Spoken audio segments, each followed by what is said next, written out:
Ladies and gentlemen, the story you are about to hear is true. The names have been changed to protect the innocent. Dragnet.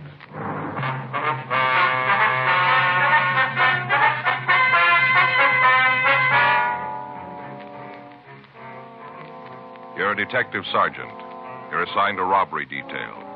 2 men are terrorizing your city. They're both armed and considered dangerous. Your job, get them. It was Thursday, September 9th. It was warm in Los Angeles. We were working the night watch out of robbery detail. My partner's Frank Smith. The boss is Chief of Detectives Thad Brown. My name's Friday. I was on my way back from the street, and it was 11:42 p.m. when I got to the 814 Club, the back room. I hate to think what's going to happen when Mr. Negri hears about it. It's going to be pretty bad. Yes, sir.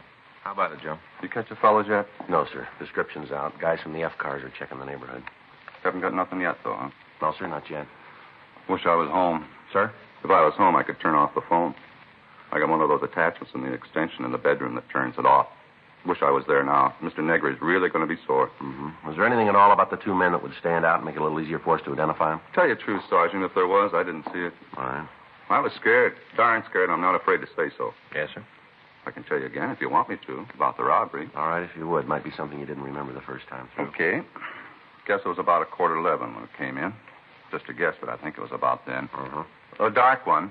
He had the machine gun. He kind of moved over so he had a good look at the people sitting at the bar. What kind of a gun was it? Machine gun. I see. Go ahead. Guess he could have hit him off from where he was. Held the gun kind of low, you know, like at his hip. Here. Mm-hmm. What about the other one? Well, he waited with his friend, and he walked up to the bar and stood right in the middle of the floor. He had the automatic, huh? Yeah. Yeah, it looked like a .45. He stood right in the middle of the place, just looking there, watching me. What happened then? Well, the fellow out in front reached over and pulled the plug in the jukebox, turned it off right in the middle of the record, pulled the plug. And that's what made the other people turn around. Uh-huh. Turned right around and looked at the guns. That's when the light fellow, the one with the .45, he said, "Sit where you are. This is a stick-up." Are those his exact words? Well, near as I can remember, yeah. He kind of had a squeaky little voice, like it was still changing, you know. Yes, sir. But those were the words. Sit right where you are. This is a stick-up. All right, Mr. Gilmore, you want to go ahead? Well, the one with the funny voice told everybody to get up and turn around so they was facing the bar. You know, with their back to the hold-up man. Made them all turn around. Mm-hmm. Then he told them to start in the back of the place and walk over to one of the tables and dump all their money out. Said not to forget anything. Put it all there. Did they take anything besides money? Not that I saw. Well, there were a couple of people who had pretty good-looking watches on, but the only thing the bandits seemed to want was cash. I see. Then they left after they got the money, is that Yeah, right? yeah. Walked to the door and said for us not to try to call anybody for 5 minutes.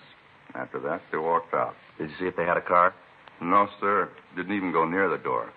We did like they said, 5 minutes, and after that, I called you. Mm-hmm. You'd know them again if you saw them, would you? You bet I would. You put me in a crowd with them, and I'll tell you. No trouble there. I'd know them. Oh, excuse me. Go right ahead.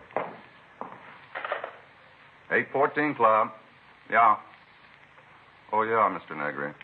Uh-huh. That's right. Well, who called you? Yeah. Well, there wasn't anything I could do about Mr. Negri. Well, no, sir. Both of them had guns. Yeah. All right, sir. That's the way you feel about it. All right, sir. Fine. I'll be in the morning. Right. Good night. Fired me. Well, that's too bad. I thought I heard you say you'd be in the morning now. Yeah. Well, I come in to pick up my money, you know. I see. Yeah. Time I get here tomorrow, I'll have another change of heart, so hire me back. I've been fired 12 times already. 12. He always hires me back. Isn't anybody else who worked for him? Is that right? Well, he had a lot of trouble keeping help. He thinks I should have stopped the hold-up men myself. Just walked in with my bare hands and stopped them. Pretty silly when you think of it. Uh-huh. He says they're only kidding with the guns, that they wouldn't have really shot me. Pretty silly. Says he'd have bet on it. All right. Doesn't take too much to figure that out. Well. Either way, I'd have lost, wouldn't I? The description of the suspects, the method of operation they'd used, everything about the robbery sounded just as if it had been read from our M.O. bulletins. For the past 3 weeks, Frank and I had been after the 2 gunmen. All sources of information had been tapped. Victims and witnesses had been questioned and re-questioned. People in the immediate vicinity had been talked to. Mug shots had been pulled and worn out by handling. To date, in concrete information, we had exactly what we'd started with. 2 gunmen who were moving around at will and robbing citizens where and when they chose. The victims of the latest robbery were shown the mug books, but they were unable to make an identification. A canvass of the area turned up no usable information. Frank and I worked until 3:45 a.m., and then we filled out the log and left the office. The next morning, we checked with Captain Donahoe and Chief Brown. As a result of the meeting, we arrived at the only possible solution to apprehending the suspects. Legwork and a lot of it. We spent the rest of the afternoon rechecking informants. At 9:30 p.m., we stopped for dinner, and then we went back to the office. You got the address Sam gave you? Yeah, it's here somewhere. Yeah, here it is. Yeah. You think it's worth checking out? Well, we got nothing else to do. We might as well. As soon as I get these straightened up, we can take a ride out there and see him. Yeah. Robert Murphy. Yeah, he's here. Just a minute. Friday? Yeah, Mur. Take 3, will you, Joe? Thanks. 3? Yeah. This Friday. Yeah, boy. When was that? Well, it's possible. Did you see anybody else? All right, we'll come right over. Bye. It's Highland Park. They just picked up a guy for 459. Yeah? Matches the description of our blonde hold-up man. You think it'll check out? I don't know. They shook him down when he was picked up. They found a 45 with a full clip. It's pretty heavy for a burglar. Yeah, let's go over and talk to him. Sure be a break. We've been chasing luck long enough. Well, maybe we caught up. Frank and I signed out of the office immediately, and we started over to Highland Park. It wasn't the first time we'd gone out on a similar call. During the time we'd been after the hold-up men, there'd been several others. All of them had to be checked out. We never knew when an odd piece of information might turn the lead that we'd been looking for. Just before we turned off onto Avenue 64, a call came in over the radio. All units on frequency 1, stand by. You want to turn it up? All Yeah, units I got on it. frequency 1, stand by. Stand by 11J4. All units on frequency 1, please stand by. Sounds like a good one. Yeah, wait a All minute. units in the vicinity of Highland Park area. All units in the vicinity of 6045 York Boulevard, Highland Park Division. Units 11F2, 11F3, 11F5, and 11F7. And all traffic units, attention. It's a big one. At 10:47 p.m. this date, an armed man entered the Highland Park Police Station and forced an officer to release 2 prisoners.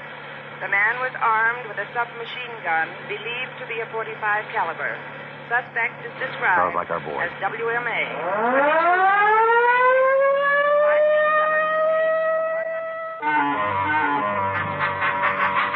The Highland Park Police Division is a large brick building located on York Boulevard. On the ground floor is a booking desk and a couple of administration offices. Directly behind the booking counter across the hall is a cell block. Prisoners are held there pending further investigation or transfer to the main jail. When Frank and I arrived, there were a dozen police cars around the building. Other units were searching the area for the escaped suspects. The call had gone out to the entire state, and members of the Highway Patrol and the Sheriff's Department and all other departments were joining in the manhunt. Frank and I talked to Officer Boyd Hutchins, the policeman who'd been on duty when the escape took place.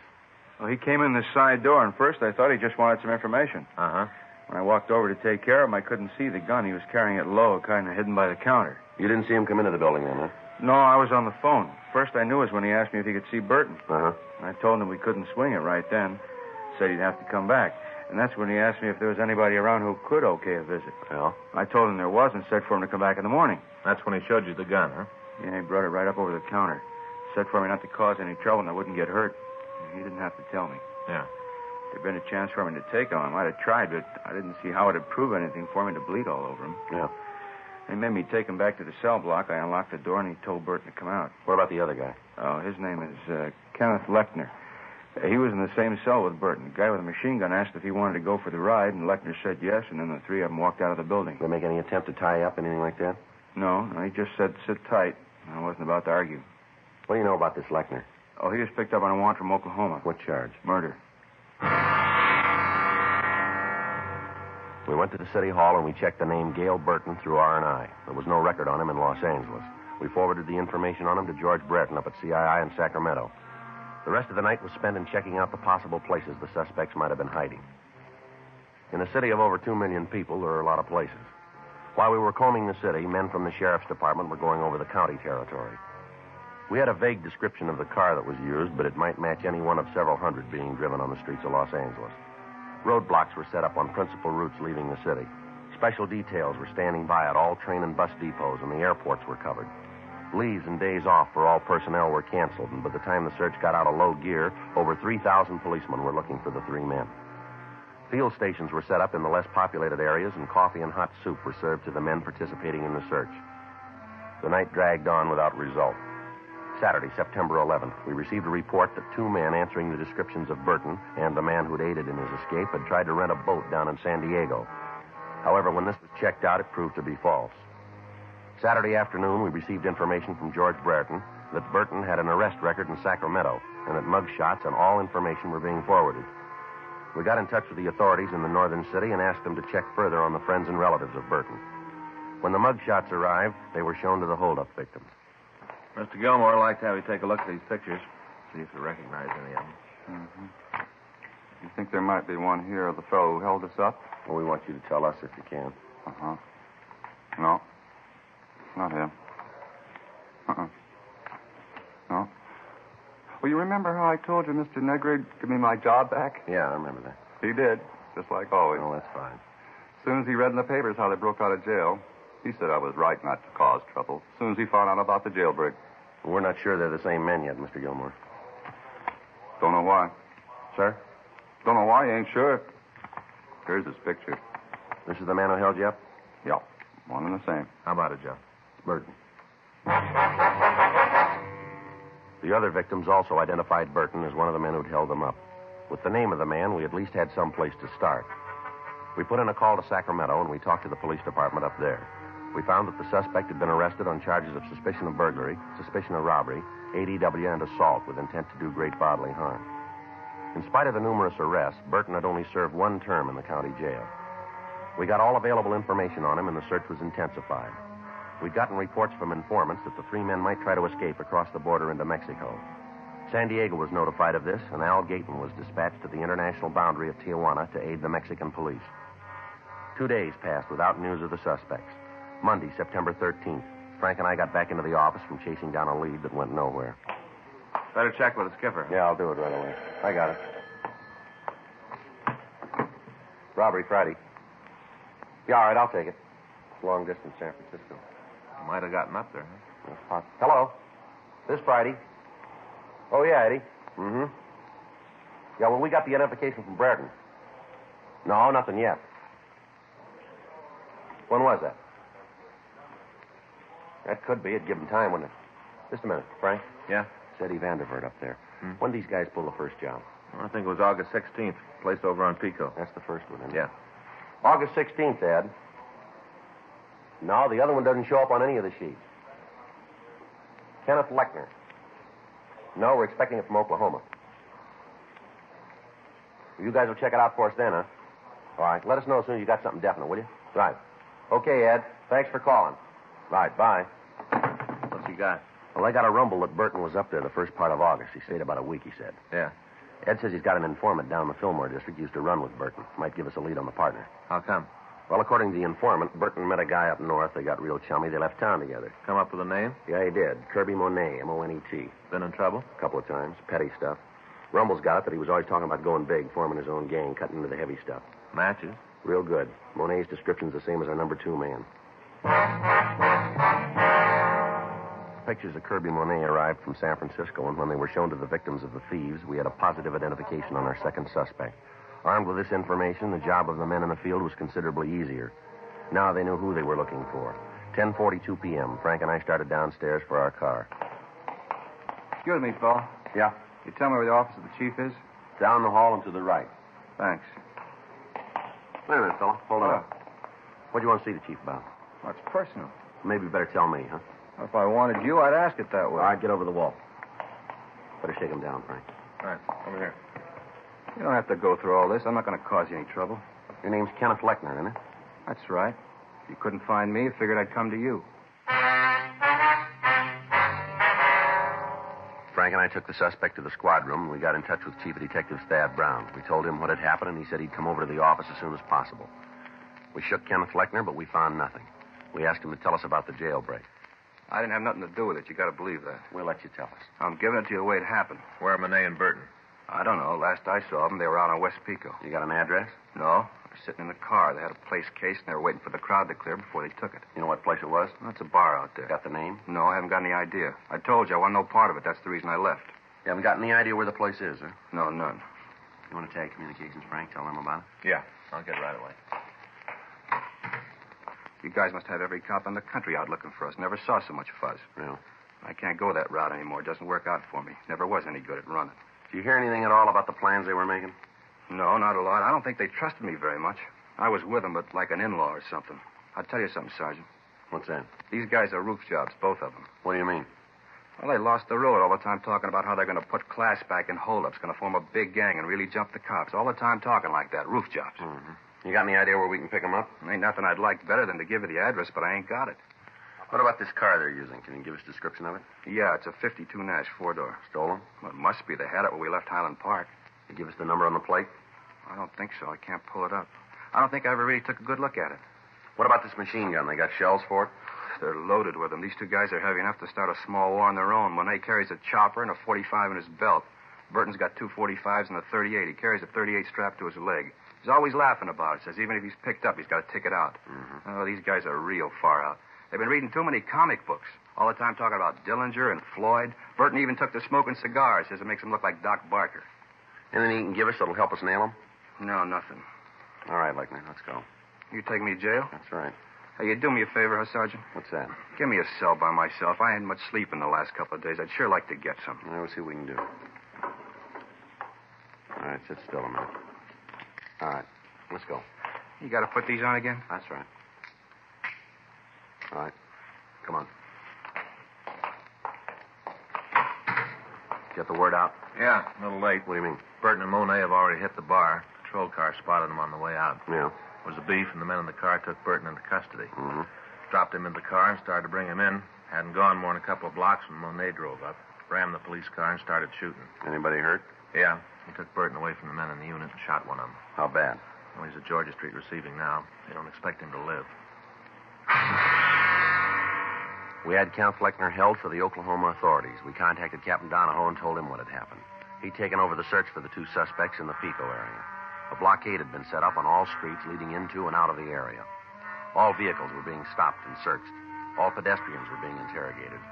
Frank and I joined in the manhunt. By 6:30 the next morning, Wednesday, September 15th, the area had been covered without result. However, in checking all automobiles in the vicinity of the holdup, we'd come across a 1952 Nash, gray in color. The left front fender was damaged, and it matched the description of the suspect's car very close. We put a stakeout on the vehicle, and it was kept under watch for the next 24 hours. During that time, no one approached it. We checked the license number with Auto Theft Division and found the car to be stolen. It had been taken from the owner 5 days before on September 10th. We brought Kenneth Lechner from the main jail, and he positively identified the car as the one driven by Monet and Burton. At the end of the surveillance, a crew from the crime lab came out and identified paint scrapings from the damaged fender as having come from the police car that had been rammed. A crew from Leighton Prince came out and went over the car. While they worked, Frank and I stood by. Looks like we got it turned. Now, it's not going to do us much good if we can't find the guy with the key. Well, he should be about finished now. I'll check with him. All right. I'll walk over with you. Excuse me. Yes, ma'am? Something we can do for you? You know what those men are doing to that car? Police business. You a cop? That's right. You tell me what's going on? Investigation. Of what, the car? That's right. What are you looking for? Information. Not going to tell me, huh? Well, it'd be a little better if we didn't, ma'am. Okay. But he's not going to like it, not a bit. Who's that? The fellow that owns the car. He's not going to like having all you guys roam around. You know the man that owns the car? Sure. I'm figuring to get married. I know him. What's his name? Monet's kind of French-like, romantic. How long you know him? Not long. Sort of a whirlwind courtship, you'd say. Just met each other and we knew. You know where this Monet is now? Not right off. I know where he'll be. Where's that? At his place. I'm supposed to meet him there at 7:30 tonight. We got a date. Why, you want to talk to him? That's right. He's a nice fellow. You'll like him. Almost everybody does. Is that right?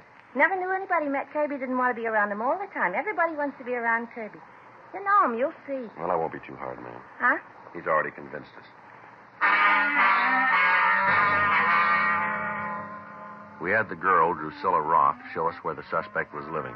The results of the investigation by Leighton Prince brought out several partial fingerprints. These were identified as belonging to both suspects. We checked with the landlady at the apartment. She verified the fact that Monet and Burton had moved into the place 3 days before. She told us that neither man was at home. In our company, we checked the room. Under a pile of dirty clothes in one of the bureau drawers, we found several boxes of ammunition for the 45s and the 38. There were also several hundred rounds of cartridges for the machine gun. Because of the physical structure of the building, it was decided that the best way to keep the place under surveillance would be for one team to cover the front door, another to watch the rear entrance, and a third to wait in the room itself. Frank called the office, and Sergeants Murphy, Rafferty, and Benson, along with Lieutenant Stoner, came out to help us.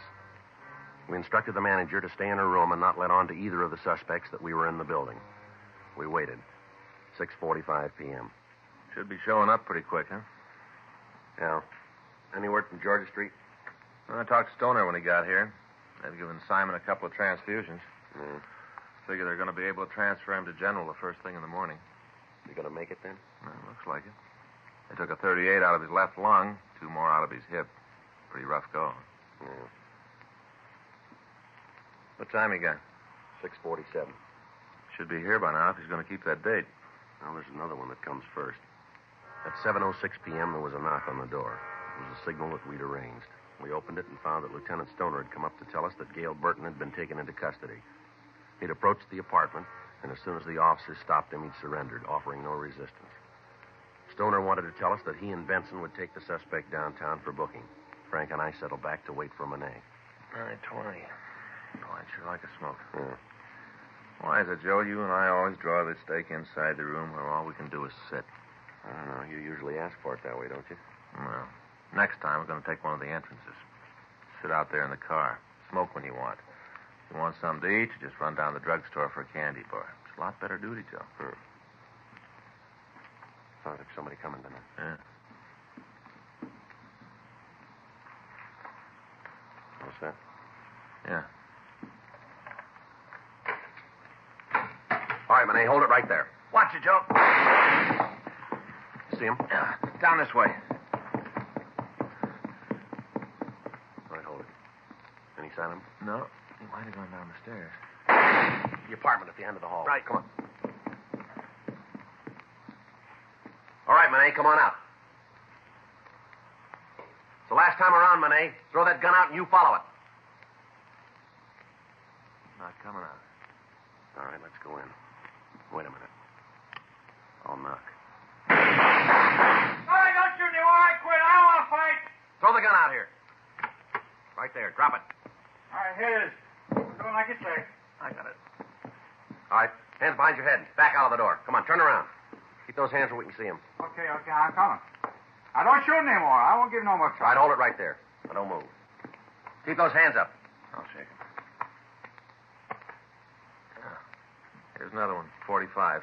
Had it in his belt. I'd have given it to you. I wasn't going to try Yeah, anymore. sure. All right, keep still. All right. Take your hands down. Back of it. One at a time. All right, now turn around. You going to take me in now? That's right. That cop I shot, he didn't die. No, you're pretty lucky.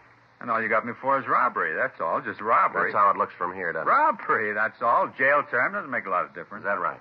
Sure. Isn't a jail built can hold me? Not one. I'll get out. I'll be running again. You see. I wouldn't give odds. Huh? Bigger men than you said they'd come back. Yeah, show me. I'd sure like to meet him. Don't worry, you will.